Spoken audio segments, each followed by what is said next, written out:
Les JO de Tokyo, c'est donc parti. La cérémonie d'ouverture s'est achevée il y a quelques instants. Une édition 2020 inédite, évidemment, reportée d'un an, organisée en pleine pandémie de Covid-19, ternie aussi par une série de scandales qui ont touché l'équipe organisatrice. Malgré tout, l'heure est désormais à la célébration. On rejoint sur place notre envoyé spécial Benoît Perrochet. Bonjour Benoît.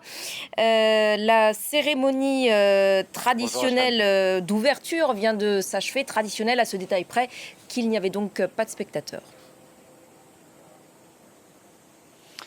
Et oui, une cérémonie qui va rester dans l'histoire des Jeux Olympiques, pandémie oblige. Les athlètes des 207 délégations défilant masqués dans un stade olympique quasiment vide, puisque seuls 1000 invités triés sur le volet avaient été conviés, dont le président Emmanuel Macron, seul chef d'État étranger à avoir fait le déplacement, au titre que Paris accueillera les Jeux d'été en 2024. Ces 32e Olympiades d'été ouvertes officiellement par l'empereur du Japon, une cérémonie placé sous le signe de la sobriété, qui a su allier les traditions à la modernité technologique de la société japonaise, à l'image de ces 1800 drones, de cette chorégraphie des 1800 drones au-dessus du stade olympique. L'une des images à retenir de cette cérémonie, après un parcours de 121 jours au Japon, la dernière relayeuse de la torche, la japonaise Naomi Osaka, véritable star ici au Japon, la numéro 2 mondiale, vainqueur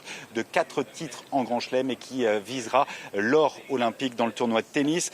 Côté français, on retiendra évidemment les deux porte-drapeaux tricolores, Clarissa Agbenienou et Samir Aït Saïb, qui ont donc défilé et ouvert la délégation tricolore. Beaucoup de sourires parmi les athlètes français, malgré un contexte sanitaire évidemment difficile, une cérémonie particulière. Et justement, le président du CIO, Thomas Bach, en a parlé. Il a tenu à remercier les autorités japonaises d'avoir organisé malgré tout ces Jeux Olympiques, malgré le contexte sanitaire et malgré une opinion publique encore nettement défavorable à la tenue de ces JO.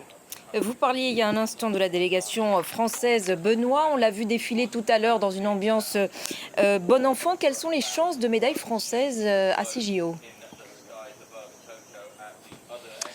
Écoutez, à Rio, les Bleus avaient réussi à décrocher 42 médailles, dont 10 en or. L'objectif est de faire au moins aussi bien, alors qu'on est à 3 ans des Jeux de Paris, à commencer donc par les deux porte-drapeaux, Clarissa Agbenienou et Samir Aït Saïd, blessés en 2012 et en 2016.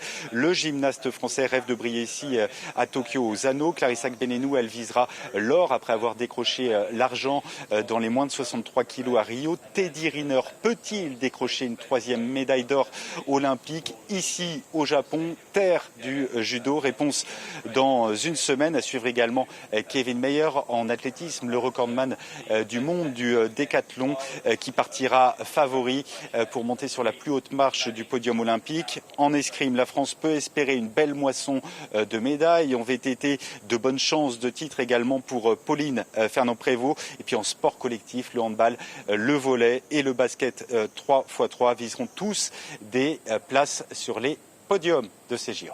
Merci beaucoup Benoît, merci aussi à Céline Legoisse qui vous accompagne.